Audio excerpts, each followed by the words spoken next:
Welcome to TVUC. Today we have a pre-owned BMW X3 30D, and we want to ask the question: should you buy a pre-owned German car or a brand new Chinese car? We are But this is just on a whole new level. TVEC. This is a performance car after all, so you'd expect it to be a lot more rough in terms of driving. Reactions. Yo! Reviews. Handmade engineering underneath this monster. Messing around. 4 liters of fuel. Eugene, you're paying for this. It's crazy. I'm not gonna help. Like, comment, subscribe, enjoy. Okay guys, we are now with the BMW X3 30D, and this is honestly the spec I might go for. White is a bit plain, black is a bit too common, but this real nice grey metallic color is just insanely good looking on the car. Now at the front you have your really nice silver trim here because this is an X line. It's not an M Sport package, but the X line is basically near enough there without the M badges and a few other details. Now you've got this really nice silver trim here, as well as silver trim running on the right hand side, the left hand side, and by your front diffuser. Now you do have BMW LED lights on the front, being one of the upper stated BMW X3s. Now coming to the sideline here, you have really nice big wheels with a two-tone color which actually matches the paint, which is a really nice option to have. You have a bit of fake vents here, but it's expected. It's a diesel SUV. You don't need a real vent there. That's just to look cool. Now he has to tell everyone not to race you because this car is actually really quick, and many people don't know that, but we'll get to that later on in the segment. The silver trim continues on the side over here with the side skirt, and it conceals the entire window on the side. You then have your rail rack on top, which is also silver once again, which I really enjoy about this car. This really nice dusty gray metallic, almost whatever you want to call it. We'll figure out the name, we'll put it down below on the video, and the silver two-tone just really works well. Now being a 30D, you do have a twin tailpipe there as well as this nice silver trim over here and your BMW LED lights at the back. Honestly speaking, I think the car looks really good and it's one of BMW's best SUV shapes and designs. And honestly speaking, I think it does look better than something like a Tiggo 7. It just is more of a statement car, more well-known and more of a stick-out type of car. So let's actually head inside. Okay, so we're inside the X3 right now, and I want to emphasize this. This interior came out with this generation of car back in 2017. That being said, you can clearly see how small the infotainment system is over there. It's very small. In fact, the phone that we're filming this video on is bigger than this screen.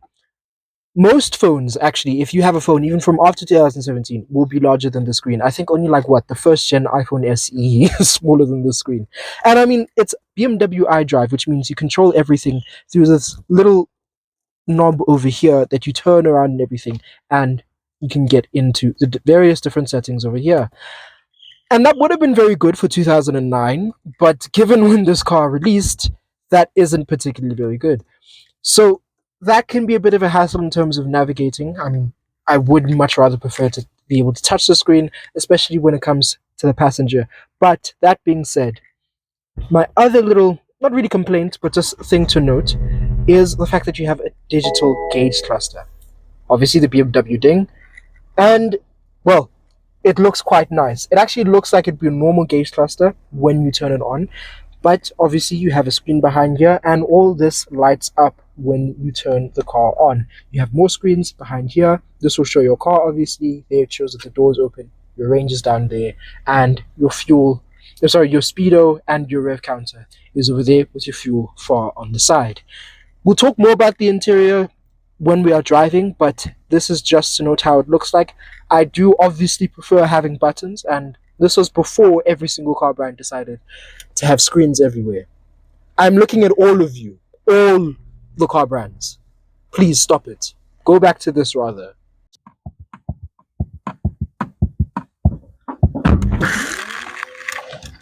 Thank you. And welcome to the back of the BMW X3. And very clearly, it is very spacious, very practical. If you are kidnapped, you will have a lovely time in the back because it's very, very comfortable. You have this lovely, no, semi-lovely carpet over here. Then you have these little storage nets that I mistakenly broke off. But it's fine because you can very easily put them back by putting these things back over here. And then we can just, voila, it is back inside. You also have these tracks, these rails over here that you can put anything that might, you know, move around a lot, and you can sort of fix it in place over here. You have these other bins over here on the side. Maybe if you want to put maybe a Coke bottle or wine or milk or whatnot. Then you also have this little partial shelf over here that you can put up just in case you want to cover up or put some things over here.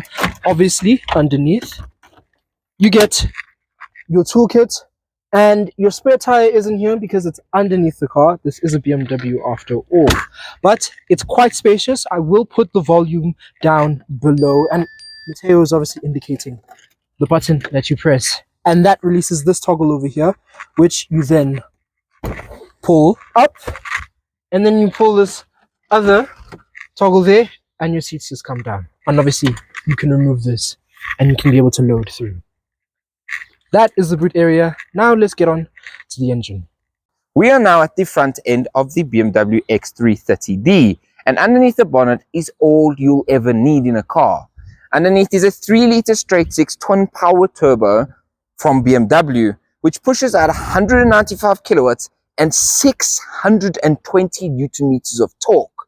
So if you want to buy a small SUV and you're looking between something like this and something like a Cherry Tiggo 7, for instance, they do not have a diesel option. So not only will this be super economical, BMW claiming around about that 7 liters per 100 and under, depending on your driving, obviously. But even if you drive hard, this car can still reach 8 or 9 liters per 100, which is superb. But if you are looking for a car like this and you need something that is economical but stupidly fast, this is the car I'd go for sure. The car is coming in at a price tag of 519,000 Rand, and it's got 116,000 on the clock for a 2018 model. One good thing about these cars also though is these are known to be quite reliable, and that is why they are so commonly sold here in South Africa especially. So if you are in the market for something of this size and you need a bit of punch, but you don't want a 40D's power, you don't want a petrol, so you don't want a 40R, get a 30D. And we're going to show you why now as we go for a drive. Okay guys, for your enjoyment, we actually want to start the video now. I'm going to put it in sport. It's in sport individual now. Or let's see, press it again. Sport individual over here. And we're going to just do a quick launch for you on here. Now the launches aren't like insane because there is no actual launch control. But you put left foot on the brake, right foot on the throttle. It's okay. It's insane. So just quick fact for you guys, this car does 0 to 100 in 5.7 seconds. That's about as good as you're going to get in its liters per 100 kilometers. On top of that, you're going to get somewhere around 6 if you're doing long highway drives. And if you guys say that, well, you haven't driven the car enough, well, I actually had this car for a week and a half because it was my dad's company car. So I experienced it over 2 weekends almost. And now I'm experiencing it again. And the fuel economy is just great. The car has 1,200 kilometers of range when full, and the average consumption, like I mentioned before, is anywhere between 6 and 7, and if you're driving fast, somewhere around about 9. But one thing I do want to mention, and it is the most important thing in a car to me, is the car's actual build quality, which is phenomenal. I mean, if we just press around on things here, there is no noise. This car is from 2018. Mercedes, wake up. Wake up. How can Audi and BMW both still have superb build quality and you have your creaky crackiness in your E-classes? This is an X3. It's not even near the top of the range for what BMW can offer, but it is still so good. And I mean, mentioning the thing about build quality, you know, sure, with Chinese cars you get the tech, but the build quality isn't going to match even at this price point. No. I have to mention that. Sure, you get all the, you know, fake leather and whatnot. And sure, this car has cheaper leather than you get in like a BMW 7 Series. But I mean, the build quality just isn't there. Sure, again, if you're a person who wants, you know, the adaptive cruise control and everything, and still only pay 600,000 Rand, then the Chinese car's for you. But if that doesn't really matter and you find normal cruise control, and you maybe want a bit of shared driving pleasure, Yes. then you can come Now, over here. I will go and do a little bit of some corners over there. There's not a lot of corners to really do here, and we don't want to take too much advantage of the car. So quickly, thank you to Haval Pre-Owned. This is pre-owned Edenvale. They are always great to us, giving us a few cars already. They've given us a big Haval, which video is going to come out before this. They've given us a Cherry and a Omoda, now this, and we have a few other cars coming from them as well. One thing else I did want to mention is this interior. Guys, be different. The whole point of South Africa is not being the same as everyone else. It's the whole point of it. We have a million languages and a million colors and a million cultures and a million races and a million of everything, but everyone still has a black interior. And mentioning, the whole black interior and whatnot, just being different. I mean, you have stitching that matches outside, which is a BMW individual option. Yes. And sure, that's a bit of a pricey option, but I mean, when you're going to buy a car and this car new is just over R1 million, if you're already going to spend over R1 million, what's an extra 15,000? Now you guys can see a bit of the handling.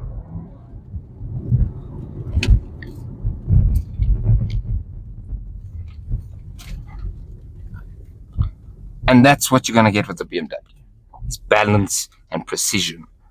And like Kate was saying, this interior, I'll put it in park quick, but brown leather, steel everywhere, black soft touch on the dashboard, the whole dashboard and the door over here. You have the blue stitching, which we will show overlays of. And then you have this really nice giant panoramic roof, as well as this nice white at the top. It's a 3-tone ice cream inside of here. And who doesn't love ice cream? So, leading on that, let me actually hand it over to Letu. Let him experience for this car, because this car is very addictive. One thing I want to say about the BMW X3, I mean, I understand why this car is so popular right now. It's just sitting in the drive. It is so comfortable. It's very easy to steer. Like, very easy. Especially, now we are in comfort, so in Sport and Sport Plus, it does weighten up. But in comfort, it is just so easy to daily drive. It is. And I mean, I can steer with my finger. You can steer with one finger in the car. That's what I mean. And it's not a small car. And on top of that, having X-Drive, I mean, we've tested it. I've tested it a bit more performance driving based in some not good weather. It was damp outside. It started to rain. And this car sticks through corners still. You get a little bit of tire spinning, but that's just BMW nature. We can go to the next one. But that's BMW nature, obviously, to have a little bit of tire spinning when you're actually driving the car. But other than that, it's still controlled. You can't lose the back end and crash into that wall. And you don't even feel much understeer, to be honest. And then when you do want to put your foot down, I mean... And every gear change, your head just goes back again. Now, this is a torque converter gearbox, so it's not like a DCT. It's not going to make giant burbles as you shift and make you wonder, did the gearbox even change gears? You're going to feel the gear change.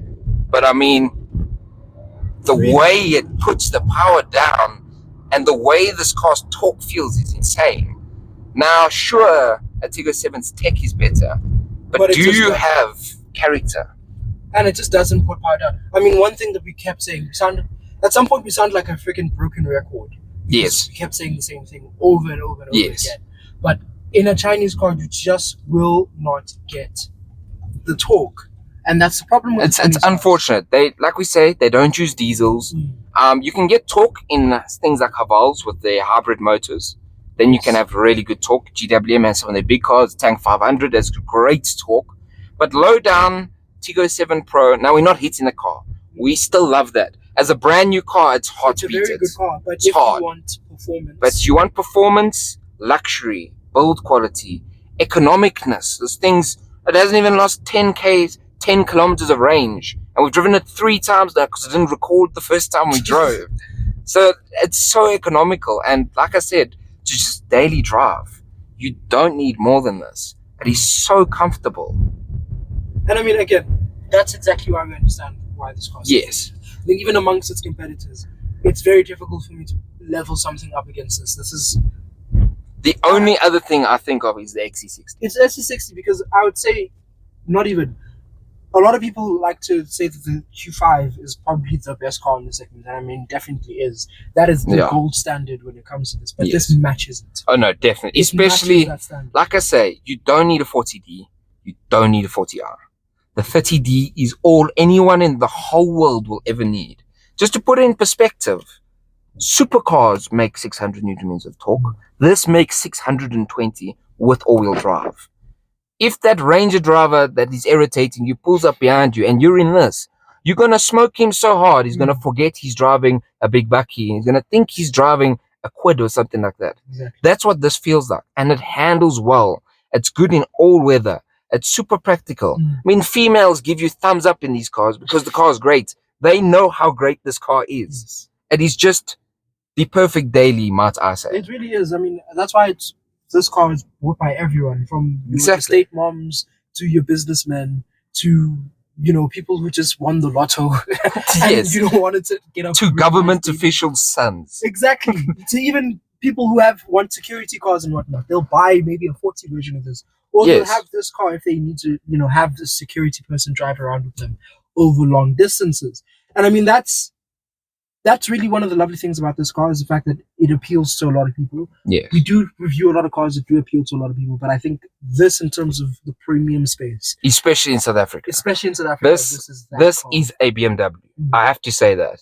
Like, for instance, somebody says the new 235R or 135M, those, they say they don't feel like BMWs. This does. It handles well. It feels balanced. You never feel out of place in the car. It makes you want to drive it more and more and more. Exactly. I mean, some of the nitty-gritty things that we complain about, the screen. I mean, if I just put my phone here, see, here's my phone, it literally covers the whole screen and a bit. So I know they did update that, so you can't shout at us for saying anything about it. They have updated it. The screen, because it's not a touch screen, isn't laggy at all because you control it from down here. Yeah. So maybe what we'll do is we'll also just insert a small piece, just going through some of the displays now, and then you guys can see everything there. But other than that, that's the only cheap plastic on the whole car. Is this piece here, and the rest is soft touch and steel and soft touch and not ideal black, piano black, but it's not cheap. You've got so much practicality and space all over. Everything is accessible right here. You got a real button. You can play CDs in here. Who doesn't like CDs? If you don't like CDs, you're nuts. You got better. It's actually just better quality audio that you can. Yes, and the audio system is great in this car as well. I have to say, it's pretty good. Sure, the Bowers Wilkins system is a lot better, but you know, you have to pay for much more expensive car. Probably the X3, the X3. X3M. Maybe M40Rs on the topper end. Those ones you can or get. Upper end. Sorry, my English was bad there. But I mean, for the price, especially given pre-owned, it's pretty good. It's a very good car for pre-owned. Just north of 500,000, 590, 900 to be exact. This car is insane. I mean, you're gonna have heard in our previous video, I said the same thing about that car. Is what I'm gonna say about this. If I win the lot, I'm buying this. So you guys have to buy it before I figure out some way and make some plans happen. Whether that means robbing a bank, I didn't say that, but you know, it's a thought. Yeah. But this car is great. And now we will leave everything down below, all the informational content, and we're going to leave an email as well that you can email the actual manager of the dealership directly if you want this car. So through us, you actually are able to get directly to the manager and makes things a lot easier. It does. You just get straight to the point of come test drive the car, buy the car. That's how it should go. So by next week, this car better be sold. I'm watching you guys. No, End of next week, this car better have been gone. And if you're not going to buy the car, then the least you can do is subscribe, like this video, comment, obviously, and also follow us on TikTok. Yes, that's going well. We're going to start posting on Facebook. Facebook's going to start getting some content as well as Instagram. We're going to up it from next year. And actually, I just saw a Tiguan go past, and that makes me think, the new Tiguan costs how much? A new Ford Territory costs how much? But when it comes to the Tiguan, now we are going to do a different video when we actually review the Tiguan. That is very good competition for this car, if you're considering the Tiguan R. But for now, this has been TVEC. Thank you very much. Like, subscribe, share the video. Yes. And we'll see you in the next one. And tell your auntie to buy this car. But yeah, we'll see you in the next one.